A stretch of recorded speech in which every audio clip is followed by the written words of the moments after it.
Shalom, shalom.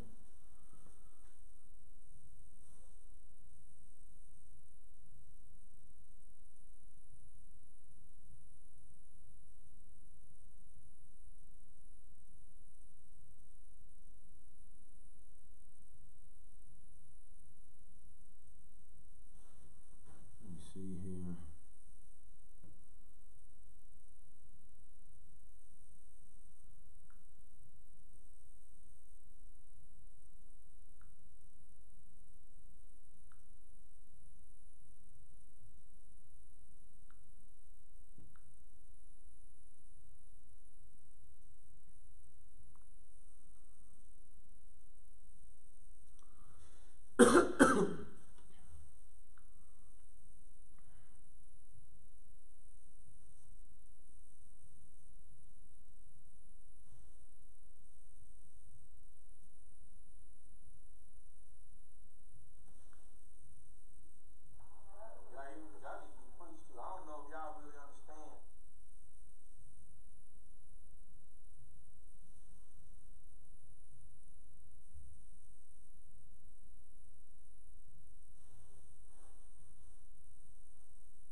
All right, shalom, shalom. I'm here, Pastor Corey, coming back to you all once again concerning our talk for the day.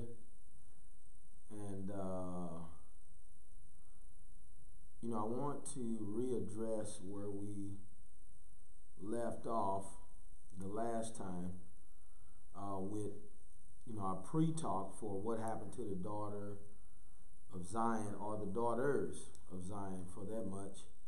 And I welcome you all. I know we're getting ready for Sister to Sister, and they have just been absolutely knocking it out the park. Sister Mother Jennifer and Sister Ashley have really laid a hold on some good things, and so I'm glad to be a part of a ministry where we are having the opportunity to share with you all those things which concern the Most High Yah. And so as we get ready for Sister to Sister, I just want to come on here briefly and share with you all a few things that are valuable, for us to consider. And so again, as we get ready for this message, first of all, I want to say that this is not going to be a bashing of, the daughters of Zion. Neither is it a ticket or a pass to figure out how to finagle your way in your husband's house. But, I just today, I was talking to some of the sisters that I have on a nutrition plan, and one of the sisters was telling me how she just in a matter of the short time that she started the program, that she absolutely,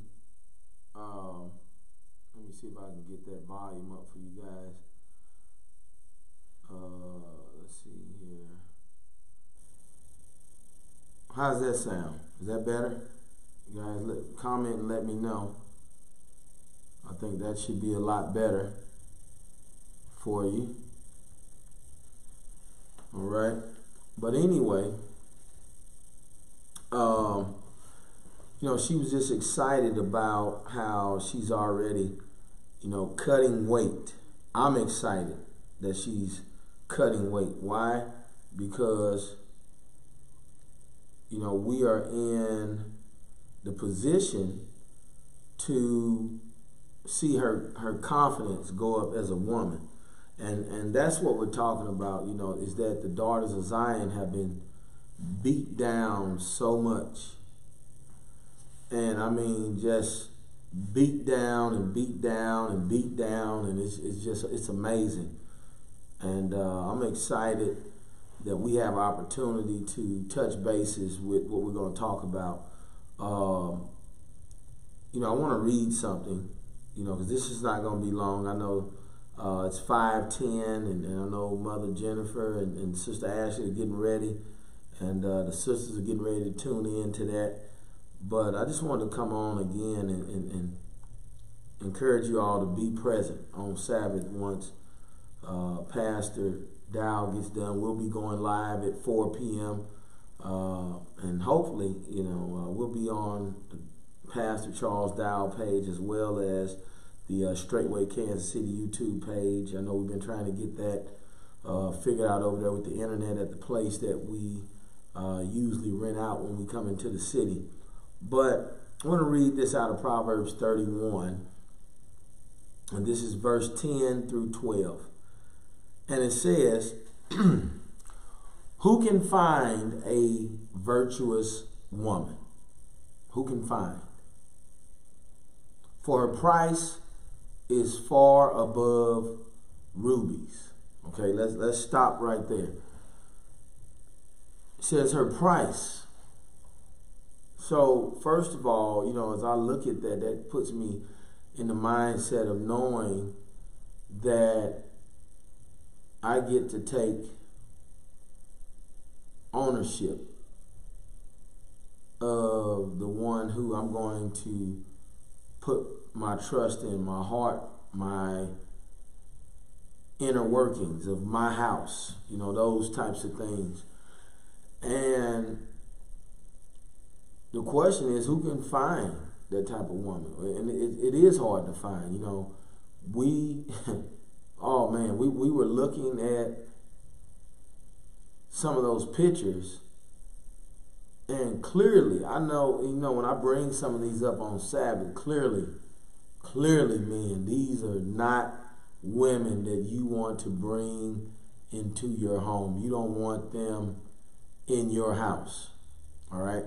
Why? Because the spirit, now, guess what? I'm not saying that these women are a certain way. They carry a certain stigma with them, but we know what we're looking for. See, it's a thing to be in the covenant. See, obviously, to get a virtuous woman, she herself is going to be in tune with the word of the Most High Yah. So therefore, she's going to know how to help you move when you instruct, when you expect. You know, I'll give you an example. Yesterday, you know, me and Sister Gabby was talking, and we were talking about, you know, when, you know, people come to her, you know, in the house or in the congregation concerning certain things. And she knows me well enough to know what I'm going to say yes to and what I'm going to say no to. And so some of those things like that, then guess what? I don't have to stop because I'm running all day long. I'm in the process of just working the work that I need to work in the ministry, you know, among the congregation and whatever else I can help out with that's going to free, you know, the leadership of, you know, having to deal with so many, you know, issues. Because there are a lot of issues, you know, that goes on. And, you know, whatever I can help out with, I try to help out with. But, you know, still in my own life, I have my children, you know, I have the ministry, my family, my wife, my business, the congregation here. And then, so it's not as full as pastors, but it's a full, believe me, it's a full plate. I'll sign some of you up really quick.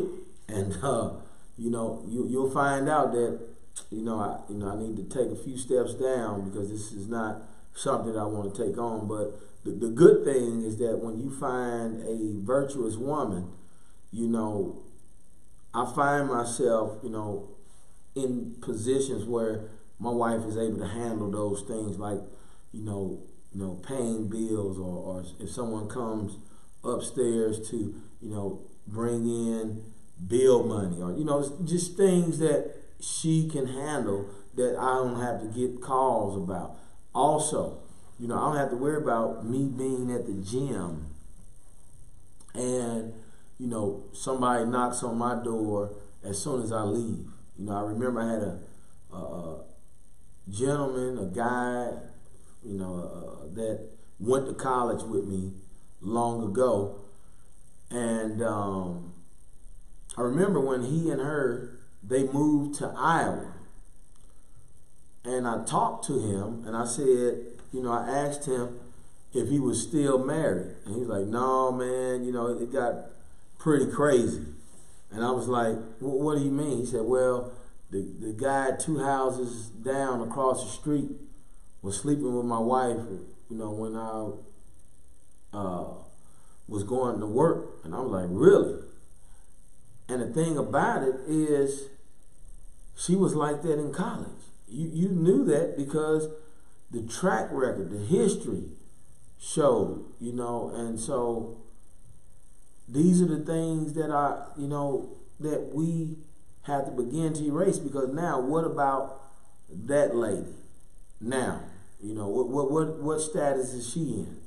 Well, last I heard, she's married now, but again, the person that she's married to had to take on all of this weight of all the things that she's doing, because I know her history because she used to come by the fraternity house, and I can't tell you how many guys slept with her at the fraternity house. And so when the guy that I know married her, even when he was getting serious with her, I was warning him. I said, brother, you can't make a whore out of a housewife. All right? And that was back then. And so, I was telling them that in all honesty, because I didn't want him to experience the hurt that he experienced from marrying her and thinking he's going to move her to a small town in Iowa. Well, guess what? The unthinkable happened. All right? And so I don't have to worry about that, because, a lot of times I come in, my wife had already have sat down in the book with my sons and my daughter. They have constant projects going to keep them reminded of the Most High Yah. And so that's one of the things that, I love, or that I'm excited about, is that she is on top of those things, all right? And I see that the YouTube has cycled, and I don't, so if it cuts out, I can re-upload, but I'm plugged directly into the wall, so I don't know what's happening there. But anyway, my wife, is one that she does those things without me having to twist her arm. All right, so we're gonna end this off here pretty soon, but I just want to bring a few things out, in terms of my thoughts as we get ready to go into this teaching. We're definitely gonna break it down into 2 parts, and I'll talk about that here in a second. But verse 11 in Proverbs 31 says, "The heart of her husband doeth safely trust in her, so that he shall have no need of spoil. She would do him good and not evil all the days of her life." Bingo. Bingo, bingo, bingo. That right there, that is what I'm talking about. How do we get back to that place? And so from a mental standpoint, you ask yourself, especially if you're dealing with self-condemnation and you are condemning yourself about the number of men you've been with in the past, the number of times you have given yourselves in hope of, you know, having something long term, and then you find out that this man used you just like all the other men previously used you. Or you're in a situation where you have several different fathers of your children that have left you in a situation where now, you know, it's going to be rare that you find somebody that wants to take on the task of, you know, loving you and then loving 13 other children that are from 13 other men. And so you do find cases like that, but in the case of the Most High Yah, what we're talking about, you know, is the position that the daughters of Zion have put themselves in. And that's what I think we're going to focus on in the outlay of this message from the first part, is looking at the position of the daughters of Zion. Because I think once we realize where we are, where are our heels planted currently right now, you know, as we come back to the Most High to be a virtuous woman. You know, can you ever be a virtuous woman? You know, after that hard life, after being ran down in the ground and being used up, yes, you can be a virtuous woman. You know, can I be renewed from all the bull crap and the shit I did in my life? I can be renewed, you know, but there's still standards that come along with that. Because I look at here, I'm just telling you the truth, I look at some of the women that are here and I just see, you know, you can see them as they stare off into the distance, or you see some of the decisions that they make, the actions. You know, like I had a sister ask me before, you know, can she, you know, there's a guy at her job, can she just go out, you know, with this guy on a date? Or, you know, I'm thinking like, wait a minute, I've just been vexed because ain't no way I know what the Most High is about. I know that it means so much for the Most High Yah to bring us in to the covenant, and for you to ask a question like that, to mingle with somebody outside the covenant, you really don't understand what this is. And then I look at the track record, I look at the history. Then that, you know, see, there's so much washing. Can that sister be changed?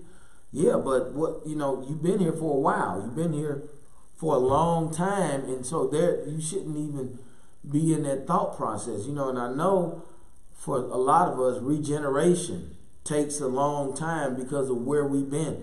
We have a lot of hurts. We have a lot of things that are attached to us, and it truly shows in our actions, our thought process, and that shows that we're not ready. So even when I get brothers on the outside that come and ask, you know, what about this sister? What about that sister? I'm telling you right now, if I say it with my mouth, she's not ready, trust me, leave it at that. Don't try to go past and give yourself a way in, because,